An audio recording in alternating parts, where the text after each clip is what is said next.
Good morning दोस्तों। आपके channel पे आपका सब लोगों का स्वागत है। उमेश सिंह यादव फिर एक बार आप लोगों के बीच में है। और एक बहुत जो आजकल बहुत चल रही है, लोगों के साथ एक फ्रॉड हो रहा है, मैं उसके ऊपर आज आया हूँ बात करने के लिए। ये फ्रॉड मुझे पता नहीं क्यों हो रहा है, लेकिन हो रहा है। जैसे जैसे सोशल मीडिया अकाउंट्स बन रहे हैं या सोशल मीडिया प्लेटफॉर्म्स आ रहे हैं, फेसबुक, इंस्टाग्राम, तो लोगों के साथ हमारी कनेक्टिविटी बढ़ रही है। लेकिन कनेक्टिविटी बढ़ने के साथ साथ इसके कुछ साइड इफ़ेक्ट्स भी हैं। उन साइड इफ़ेक्ट्स में से एक ये वाकया जो मैं आप लोगों के साथ सुना रहा हूँ, ये मेरे साथ हुआ है। इसके बाकायदा मेरे पास सबूत है, सब कुछ है। लेकिन जिस तरीके से मैंने इसको हैंडल किया ना, सब लोग इसको हैंडल नहीं कर पाते हैं। और इसके इतने दुष्परिणाम जब मेरे साथ ये हो गया, और उसके बाद जब मैंने गूगल पे इस चीज़ को सर्च किया, तो मैंने देखा इसके दुष्परिणाम इतने भयंकर हैं कि लोग जान तक दे रहे हैं इस फ्रॉड की वजह से। लेकिन ये मेरी खुशकिस्मती थी कि मैंने इसको बहुत अच्छे से हैंडल किया। तो मैं आपको वो वाक़या बताता हूँ। मेरे एफबी पे एक फ्रेंड रिक्वेस्ट आई, कुछ नाम था प्रिया शर्मा या ऐसे कुछ। तो भाई एक्सेप्ट कर ली उसको। एक्सेप्ट करी तो आई थिंक पता नहीं कब एक्सेप्ट करी थी, ये भी नहीं पता। और एक दिन नाइट को उनका कॉल आता है मैसेंजर पे।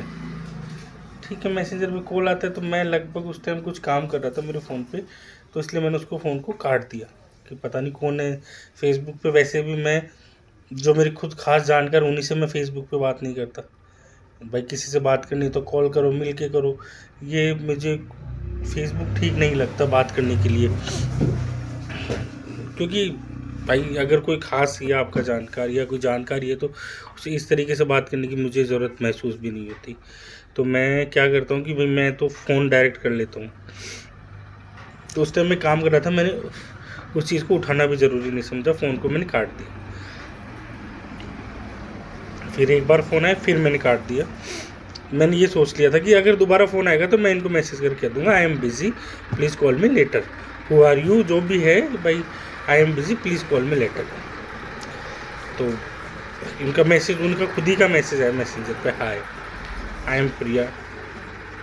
तो मैं उस टाइम तो फिर मैंने इग्नोर कर दिया कि बाद में देखेंगे, बात करेंगे, कौन है क्या है। भाई जो 2 बार कॉल कर लिया, हो सकता है किसी को कुछ इमरजेंसी हो, ज़रूरी हो। तो मैंने बाद में आधे घंटे बाद में जब मेरा काम ख़त्म हुआ, तो वो मैसेंजर का आइकन रह जाता है, तो मैंने उस पर क्लिक किया। मैंने कहा हाय आई एम उमेद सिंह यादव। उन्होंने पूछा कहाँ से। मैंने कहा मैम आप हो कौन और मुझे कैसे जानते हो। तो उन्होंने ये कहा कि भाई फेसबुक फ्रेंड है। मैंने कहा फेसबुक फ्रेंड हो तो कहाँ से हो, क्या हो, अगर आप मेरे को जानते हो तो भाई आप मुझे कॉल कर रहे हो, तो हो सकता है आप मुझे जानते हो। तो उन्होंने मुझे लोकेशन बताई, जयपुर से हो आप। मैंने कहा हाँ जयपुर से हूँ। तो ऐसे ऐसे कहा कि मैं भी जयपुर से ही हूँ, और फेसबुक के थ्रू मिले थे, तो सोचा जानकारी कर ले। मैंने कहा नहीं, इतना ज़रूरी नहीं है वो मैटर भी। और मैंने कहा ये मैं वैसे भी किसी से कॉल वगैरह पे बात नहीं करता हूँ।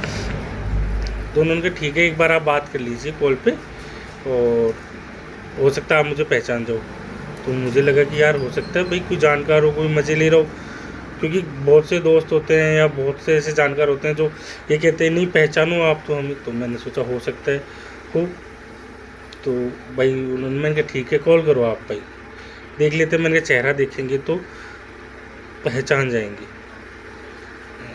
साहब उनका कॉल आया, और जो कॉल आया ना, उसने अंदर तक हिला के रख दिया उस कॉल ने। मतलब जैसे ही मैंने कॉल उठाया, आई थिंक उस टाइम मेरा, हाँ आई थिंक कमरे की लाइट बंद थी, मेरे कमरे की लाइट बंद थी, तो मेरा चेहरा क्लियरली नहीं आ रहा था उसके ऊपर। लेकिन जो मैंने देखा ना, वो शॉक हो गया। मतलब न्यूड, अब मुझे तो बोला भी नहीं जा रहा ये चीज़ कि न्यूड वो लड़की एकदम, और बड़ी गंदी हरकतें कर दी, अश्लील हरकतें कर दी। मुझे थोड़ा शौक लगा, मैंने फ़ोन काट दिया। उसने दोबारा फ़ोन किया, मैंने काट दिया। फिर मेरे दिमाग में पता नहीं क्या आया, क्योंकि मैं कई बार सुन चुका था ये चीज़ कि भाई ये इस तरह की कॉल करते हैं, उनको फंसाते हैं। मैंने उसका कॉल काटा और मैं ऑफलाइन हो गया, और मैंने दूसरा फ़ोन लेकर उस पर ही सर्च किया, सब कुछ सर्च किया, तो भाई लगा कि है ये चीज़, वास्तव में है। फिर जैसे ही मैंने मेरे को अपने आप को मैंने मेरा नेट उनके वापस अगेन उसका फ़ोन आता है, और फ़ोन के साथ मैसेज आता है कि तुम लाइट तो जलाओ, ये तो गलती से आ गया था, एक बार आपसे बात करनी है। मैंने देख लिया था, मैंने कहा कुछ ना कुछ गड़बड़ है। मैंने कहा ठीक है, मैं गया, लाइट जलाई मैंने, और मैंने फ़ोन उठाया। जैसे ही मेरा चेहरा उसमें आया फ्रंट व्यू में, उन्होंने, भाई मैं इतना तो समझदार था ही, मैंने मेरी स्क्रीन रिकॉर्डिंग चालू कर दी थी, और जो मैसेंजर थे वो सब चालू था उसके ऊपर।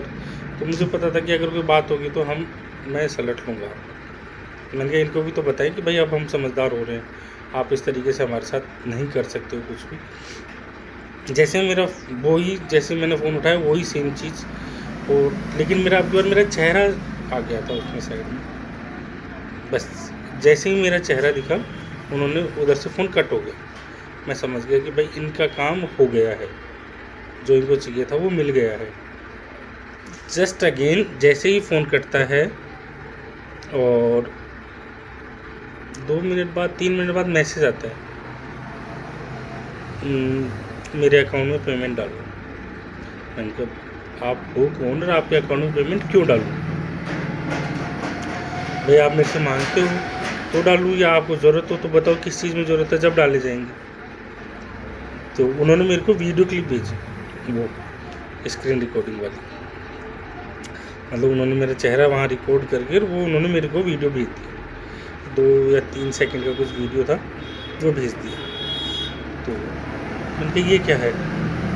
मैंने रिप्लाई किया ये क्या है? तो बोली ये मैं सबको भेज दूँगी।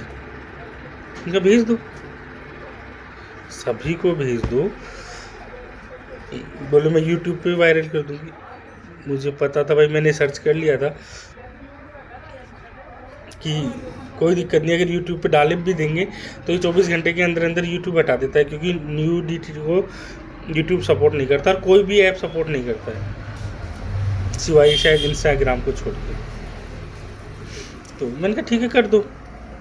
तो फिर मैंने उसको वो मेरी स्क्रीन की जो मैसेंजर की जो रिकॉर्डिंग थी वो सारी मैंने उसको भेजी। मैंने कहा भेज दो आप, उसमें कोई दिक्कत नहीं है, मैंने बाकायदा सब कुछ है मेरे पास। भाई आपने कहा कि आप मुझे पहचान जाओगे, फ़ोन उठाओ, तो आप ये तो कर ही नहीं सकते कि भाई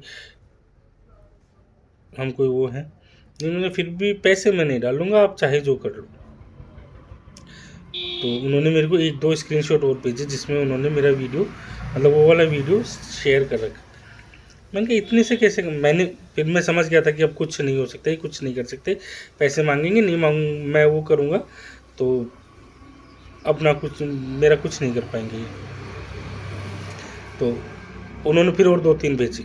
मैंने कहा ऐसे नहीं भेजना, मैंने कहा सभी को भेजो, कम से कम वायरल करो, मुझे तो अच्छे से तो वायरल करो।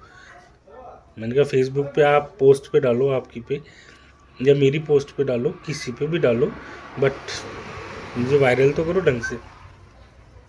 उसने ये देख लिया कि भाई ये तो शायद नहीं आने वाला है अंडर में, तो उसने बोला मैं पापा को भेज दूँगा। मैंने भेज दी। मैंने कहा मेरे पापा फेसबुक पे है ही नहीं, और हैं अगर तेरे को लगता है तो तू भेज दे। बोले मैं आपके घर वालों को भेज दूँ। मैंने भेज दे। मैंने तुझे मेरी फ्रेंड रिक्वेस्ट में ये तो पता चलने से रहा कि भाई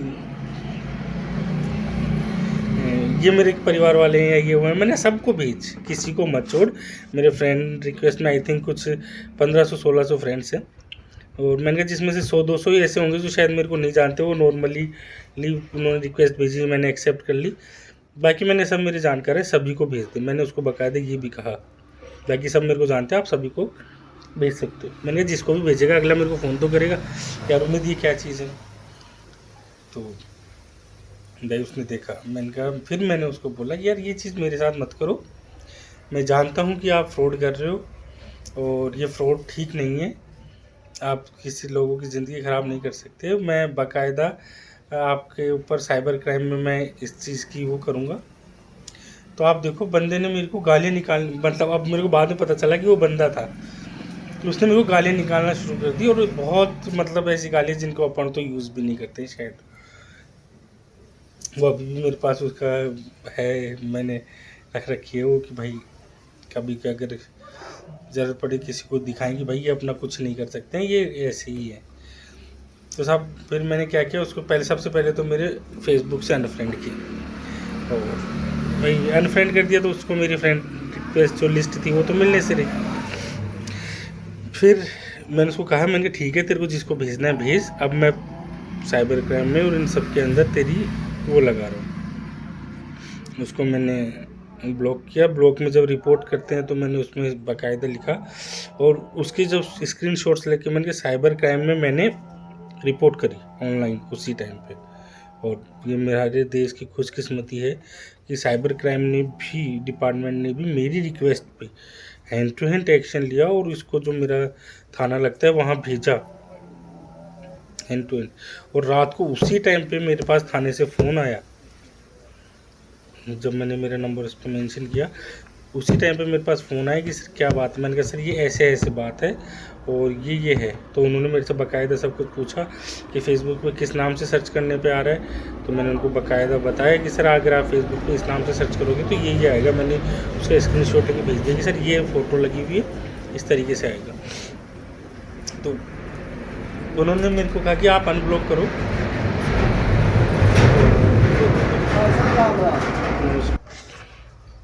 तो भी मैंने उसको एक बार अनब्लॉक किया कि शायद कोई और मैसेज आए हों, कोई नहीं आए थे, बस उसने वहीं बंद हो गया, वो चैप्टर वहीं बंद हो गया।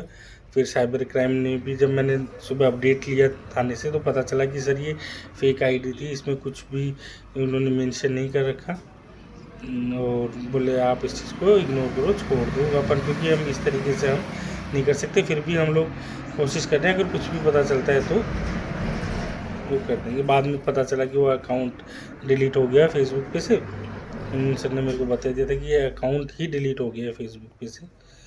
तो मैंने कहा ठीक है भाई, अब गवर्नमेंट डिपार्टमेंट ने मेरी इतना सपोर्ट दिया, हैंड टू हैंड मेरी शिकायत पे एक्शन लिया, और मैं एक तरह से बच गया इन चीज़ों से। वो इसलिए क्योंकि मैंने थोड़ा जागरूक हो गया था। मैं जब वो चीज़ हुई मेरे साथ, जब फर्स्ट टाइम पे ही मैंने उसके बारे में सर्च कर लिया, क्योंकि दिमाग में एकदम से क्लिक करा कि यार ये इस तरह का फ्रॉड तो नहीं। और आप विश्वास नहीं करेंगे, उस फ्रॉड जो गूगल पे जानकारी है उसमें बाकायदा वो प्रिया शर्मा वाली मेरे साथ ही नहीं कई लोगों के साथ हो रखा है। मैंने यूट्यूब पे भी देखा, लोग कह रहे हैं कि हमारे साथ इस तरीके से हो गया, और उसके बाद उन्होंने हमसे पैसे मांगे और बहुत ज़्यादा पैसों की डिमांड करी कि भाई हम देखो, इज्जत सबको प्यारी होती है, बहुत मेहनत से कमाई जाती है। तो ऐसे ही नहीं, सब आदमी डरते हैं। एक बार मुझे भी डर लगा था, लेकिन फिर मैंने कहा कि यार डरने से नहीं, सामना करने से ही होगा भाई, करने से होगा, हमारे बाबा रामदेव भी कहते हैं। तो मैंने कहा करने से ही होगा, डरने से नहीं होगा। मैंने सामना किया और मैं बच गया। मतलब अगर मैं पैसे डाल देता तो मैं शायद फंस जाता, क्योंकि अगर पैसे डालता फिर वो लोग अगर किसी को या कहीं पे शेयर करते तो उसमें मेरी गलती आती, क्या फिर तुमने पैसे क्यों दिए इसको। लेकिन मैंने टाइम पे सही चीज़, सही एक्शन लिया और मैं उस चीज़ से बच गया।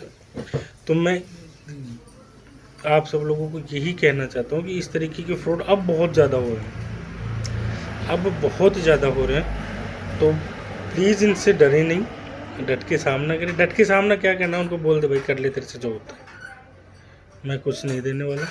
क्योंकि देखो, नॉर्मली जब आप पास कॉल आएगा तो सेल्फी कैमरा यूज़ होता है, तो डायरेक्ट आपकी फ़ोटो आएगी, और वो सिर्फ उसी पल का वो करते हैं इंतज़ार कि जब वो आपकी फ़ोटो उसके ऊपर आ जाए। बस उन्हें सिर्फ आपके चेहरे की फ़ोटो चाहिए और कुछ नहीं चाहिए।